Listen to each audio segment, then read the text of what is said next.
Halo sahabat Mentari, jumpa kembali ya. Perbincangan kita saat ini bersama Bapak Stefanus Sukamto. Beliau akan menerangkan bagaimana sistem pengendalian intern dapat membantu manajemen menjaga aset perusahaan terutama di gereja. Menjamin tersedianya pelaporan keuangan dan manajerial yang dapat dipercaya. Meningkatkan kepatuhan perusahaan terhadap ketentuan dan peraturan perundang-undangan yang berlaku. Serta mengurangi risiko terjadinya kerugian, penyimpangan dan pelanggaran sesuai prinsip kehati-hatian.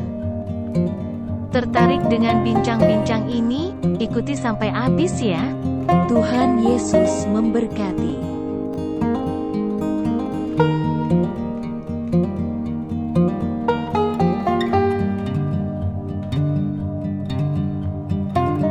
Ya, masih dengan sahabat Mentari.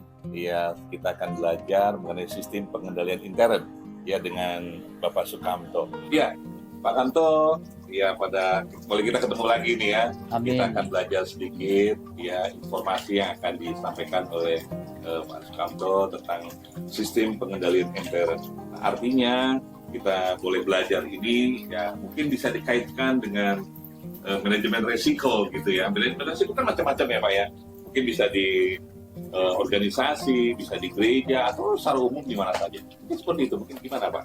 Ya, di dalam setiap kegiatan selalu kita mengadakan sistem pengendalian intern. Iya.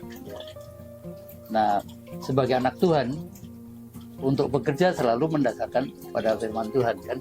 Betul. Saya mengutip satu ayat saja di Kolose 3 ayat 23, apapun juga yang kamu perbuatlah dengan segenap hatimu seperti untuk Tuhan dan bukan untuk manusia. Ya. Jadi kita mesti melakukan segala sesuatu, kita berbuat untuk Tuhan yang terbaik. Oleh sebab itu salah satu untuk menghasilkan yang terbaik, kita lakukan sistem pengendalian intern. Ya. Ya kan? Jadi sistem pengendalian intern ini biasanya dikaitkan dengan organisasi di pusat. Kalau kami kementerian misalnya di pusat, kemudian Kanwil, kemudian satuan kerja yang mengerjakan proyek. Nah kalau di gereja mungkin sinode ke MUPEL, kemudian ke jemaat, bisa dilakukan seperti itu. Apakah itu ada atau tidak, saya tidak tahu. Tapi untuk memperkuat dan menunjang efektivitas sistem pengendalian itu dilakukan pengawasan intern. Ya, pengawasan intern, pembinaan penyelenggara sistem pengendalian intern itu. Jadi kalau kita definisikan, kita menggunakan peraturan pemerintah nomor 60 tahun 2008. Sistem pengendalian intern itu adalah proses yang integral pada tindakan dan kegiatan pengendalian yang dilakukan secara terus-menerus. Ya. Continue berarti Ya, Pak ya? terus-menerus oleh pemimpin dan seluruh pegawai. Ya. Untuk memberikan keyakinan yang memadai atas tercapainya tujuan ya melalui organisasi, bagaimana kegiatan berjalan efektif dan efisien. Kemudian keandalan laporan keuangan, keamanan aset dan ketaatan terhadap peraturan perundang-undangan. Nah, di gereja kan ada peraturan juga, ada peraturan yang dikeluarkan sinode, itu yang harus dipatuhi oleh semua kan. Jadi pimpinan dan pejabat ini tadi sudah saya kemukakan melakukan sistem pengendalian intern, tercapainya organisasi melalui kegiatan yang efektif efisien, pelaporan keuangan yang ada, kemudian keamanan aset dan ketaatan pada peraturan. Kemudian di dalamnya ada dua manajemen resiko untuk mencegah atau mengurangi resiko sampai pada tingkat yang dapat diterima oleh pemilik resiko. Ya kalau gereja tentunya majelis ya pemilik resikonya, kalau satu orang ya KMJ lah. Kalau resiko kegiatan ini gagal, siapa yang bertanggung jawab? Ya di atasnya KMJ. Kira-kira begitu kan? Sistem pengendalian intern itu unsurnya ada 5, ya kan? Yang satu lingkungan pengendalian, kedua penilaian resiko, kemudian kegiatan pengendalian dan pemantauan serta informasi dan komunikasi. Nah tentu kalau gereja kita mau membuat sesuatu kegiatan, pasti mulai dengan gagasan. Kita mau buat apa sih? kemudian dilakukan survei, ya kan, investigasi dan desain. Contoh kemarin misalnya Anda mau ngedrop air ke Boyolali, Ya. kan Anda mesti survei dulu, Betul. investigasi. Betul. Apa yang diperlukan? Ya, kemudian di mana dan lain sebagainya. Ya. Kemudian Anda mendesain Betul. kapan kita mau ke sana, pakai apa dan lain sebagainya. Baru pelaksanaan. Nah, pelaksanaan itu dikendalikan kan. Mitigasi apa yang menjadi hambatan-hambatan. Kemudian bagaimana kita mencegah itu terjadi. Nah, baru kita pemantauan dan evaluasi. Jadi semua kita manage kan, lingkungan pengendaliannya, waktunya kapan, biayanya berapa, mutunya bagaimana, mutu airnya misalnya, mutu pelayanannya misalnya, kemudian manajemen SDM-nya yang mau berangkat ini bagaimana, kemudian manajemen resikonya apa yang kira-kira akan mencegah atau menjadi kendala untuk mencapai tujuan itu. Saya menarik nih Pak Kanto. Mungkin Pak Kanto ada pernah ya, mungkin bukan di Jogja, tapi di gereja lain. Hubungannya dengan manajemen, apakah pernah memberikan sesuatu hal yang baik? Mungkin di mana saya nggak tahu. Mungkin Iya. Yang kita lakukan dulu waktu pembangunan gereja. Oke. Ya. Kita membangun gereja di Banjarmasin. Di Banjarmasin Iya. ya. Kita kan ada panitia kan. Panitia itu ya semua harus mengerti. Oke. Kita mitigasi resikonya apa saja. Kemudian bagaimana mengendalikannya. Kemudian bagi tugas. Ya. Sehingga semua dari pemimpin sampai anggota, ketua sama anggota semua punya tugas masing-masing. Ya. Itu yang tadi di awal proses pengendalian dari seluruhnya integral dari A sampai Z dikendalikan. Boleh nggak dikatakan itu meminimalis untuk kegiatan supaya tidak gagal? Oh iya, meminim. Seperti itu ya? Iya. Oke. Karena pada dasarnya kan manajemen resiko itu mencegah. Mencegah. Ya. Tahu ada resiko ini, tahu jalan keluarnya yang akan dilakukan sehingga tidak terjadi resiko. Kalau terjadi pun minimal yang masih bisa diterima oleh pemilik resiko. Ya. Kan gitu. Jadi manajemen resiko itu merupakan satu manajemen umum untuk mencoba mengidentifikasi, mengukur dan menangani sebab dan akibat dari ketidakpastian pada sebuah organisasi. Ketidakpastian apa? Contoh misalnya, kita mau mencapai target persepuluhan di gereja itu sekian gitu kan. Ada kemungkinan terjadi keengganan orang memberi perpuluhan. Nah, itu kan kemungkinan terjadi kan? Betul. Kemungkinan terjadi. Iya. Nah, kemudian dimitigasi. Kenapa? Orang enggan memberi perpuluhan misalnya. Enggan memberi ini. Nah, dimitigasi apa? Penyebabnya apa? Iya. Kemudian untuk mengatasi itu, apa yang harus dilakukan supaya ini tidak terjadi? Iya. Kan begitu. Itu contoh kalau ya, sama dengan pembinaan umat. Kita targetkan bahwa semua umat masuk ke gereja. Ya. Tapi kalau itu tidak terjadi, kenapa sebabnya? Apa yang harus dilakukan sehingga umat itu terbina keseluruhannya, tidak hanya bagian parsial-parsial kan? Kira-kira begitu. Jadi pada dasarnya mengidentifikasi, mengukur resiko serta membentuk strategi untuk mengelolanya. Supaya Berarti risiko untuk tidak terjadi. pengendalian risiko ini bisa dikatakan bahwa membangun sebuah, boleh dikatakan perusahaan mungkin ya, membangun sebuah perusahaan untuk menjadi besar, kita harus mendahulukan itu atau bagaimana Pak? Setiap kegiatan yang akan kita lakukan itu selalu dimitigasi risikonya. Ya seperti tadi. Apapun ya berarti ya? Iya, Artinya setiap bisa kegiatan. Bisa di perusahaan, bisa Bisa, di di gereja, mana atau aja. bisa Iya. dimanapun, Setiap kegiatan Setiap pasti ada kegiatan. resikonya. termasuk Ya. organisasi Iya. ini ya. Menjalankan tugas pokok dan fungsi organisasi Iya. selalu ada resiko. Nah, resiko besar kecil ini yang harus dimitigasi, ya. Iya, dimitigasi dulu ya. Dicari apa yang paling besar, Pak. Artinya Kemudian supaya nanti, tidak merugikan gitu ya, kemudian nanti akhirnya timbul prioritas kan. Iya, baik. Nah, resiko sendiri itu apa? Kemungkinan kejadian yang mengancam pencapaian tujuan dan sasaran instansi, sasaran organisasi. Jadi kemungkinan kejadian yang mungkin terjadi yang mengganggu tujuan Iya. organisasi. Ya seperti tadi, kita mau membawa air ke Boyolali. Kemungkinan apa yang bisa menghambat pencapaian tujuan tadi? ya kan? Entah keengganan memberi support biaya, tidak punya kendaraan dan lain sebagainya. Nah itu segala sesuatu yang berdampak negatif lah ya. Segala sesuatu yang berdampak negatif terhadap pencapaian tujuan yang diukur berdasarkan kemungkinan dan dampak. Jadi ada arah tujuan, kemudian ada hambatan, ancaman untuk mencapai tujuan Ya, itu. baik kan. Boleh nggak dikaitkan mungkin dengan suatu organisasi keimanan ya? Bisa keimanan Kristiani, bisa keimanan saudara-saudara kita. Nah, boleh dikatakan kalau di sini keimanan Kristiani. Menurut Pak Kamto nih, apa nih yang harus kita lakukan? Ya kembali kepada tadi, kita mempunyai gagasan mau mencapai tujuan organisasi, kita mau melakukan apa, kita buat desainnya, Ya. ya, kemudian baru kita lakukan kegiatannya, kita kendalikan. Nah, dalam pengendalian itu yang harus dilakukan. Seperti tadi saya katakan, misalnya kita mau melakukan kegiatan apa, Ya. ya kan, retreat misalnya, bisa aja kan, retreat, pemuda atau PKLU atau PKB, kita retreat. Tujuannya apa? Membina umat berakar di dalam firman Tuhan, membina keteguhan iman, pertumbuhan iman, ya kan? Nah tentu ada kegiatan-kegiatan yang akan dilakukan. Contohnya misalnya pembicara tiba-tiba mengundurkan diri, ya kan? Nah itu kemungkinan, ya.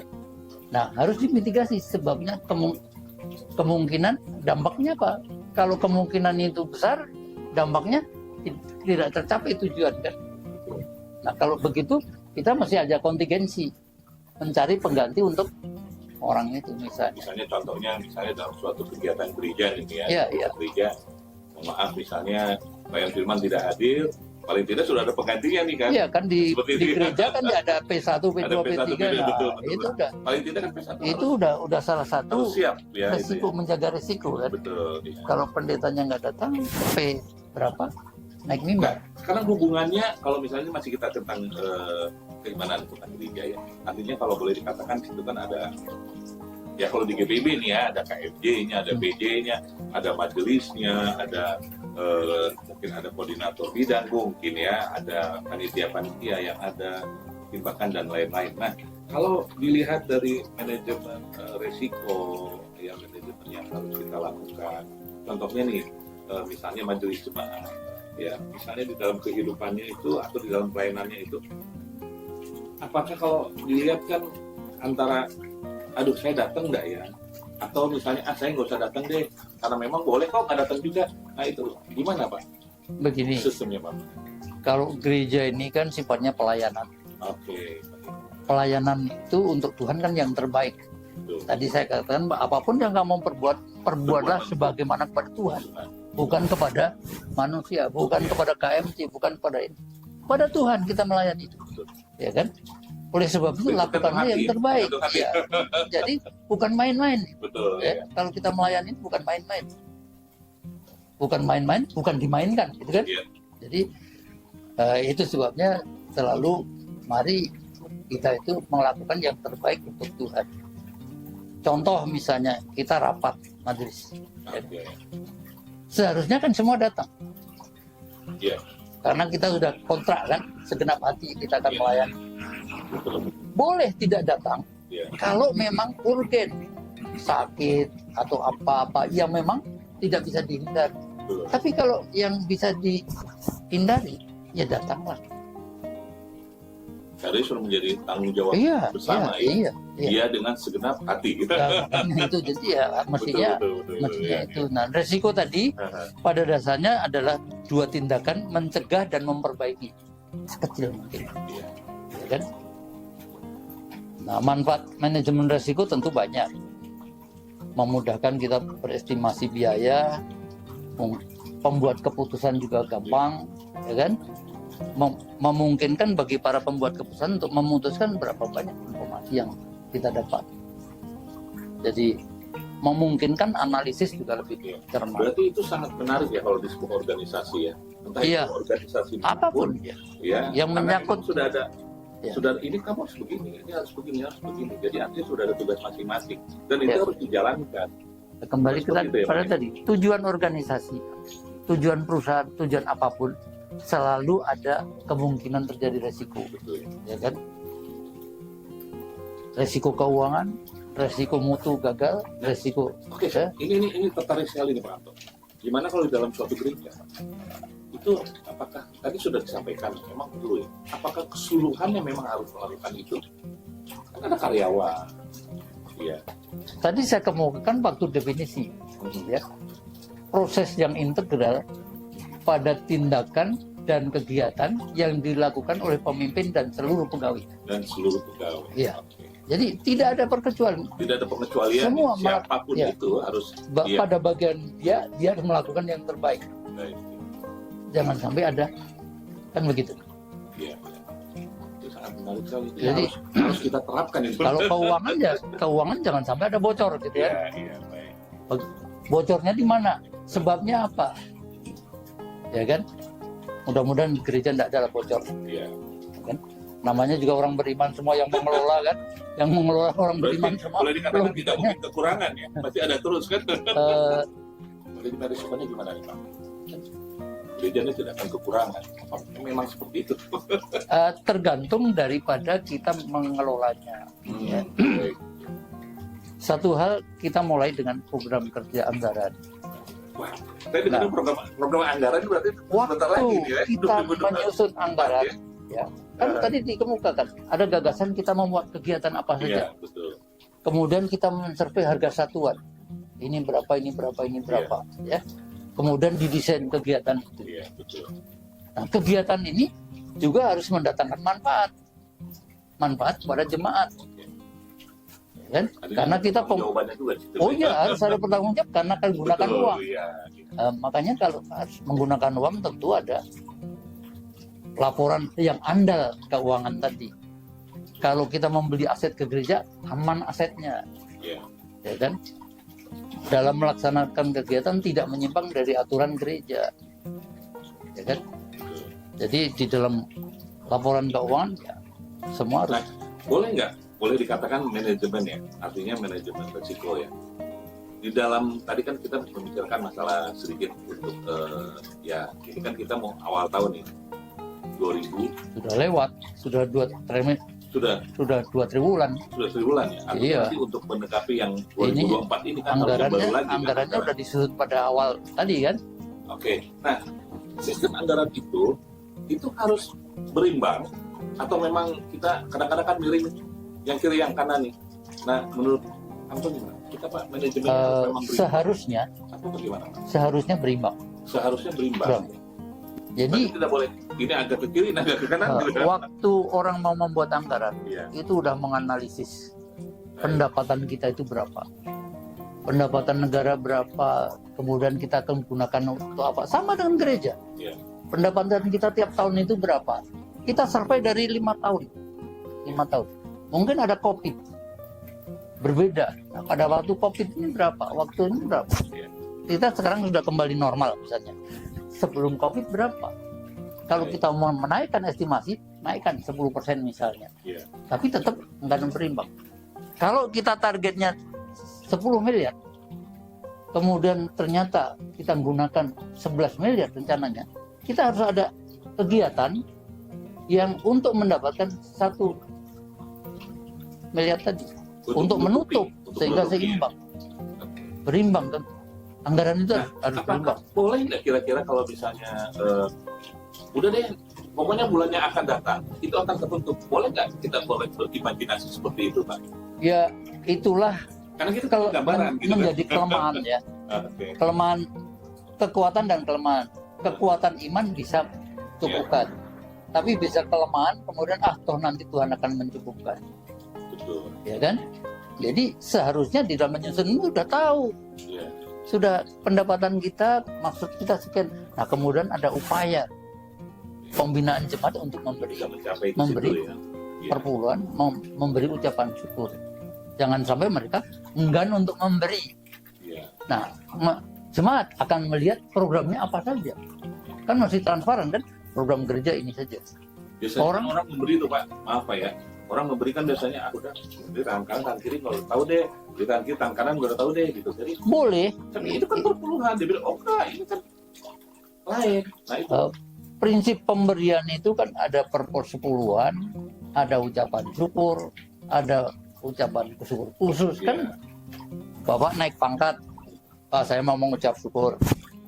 Bapak berhasil bisnis, saya mau memberi lebih dari 1/10, kan bisa. Ya, Pak Kamto, kita akan lanjut seperti apa yang tadi disampaikan, sangat menarik sekali. Ya, nanti kita akan lanjut selanjutnya. Baik. Sahabat Mentari, ikuti bincang-bincang kami dengan Bapak Stefanus Sukamto mengenai sistem pengendalian intern ini di episode berikutnya.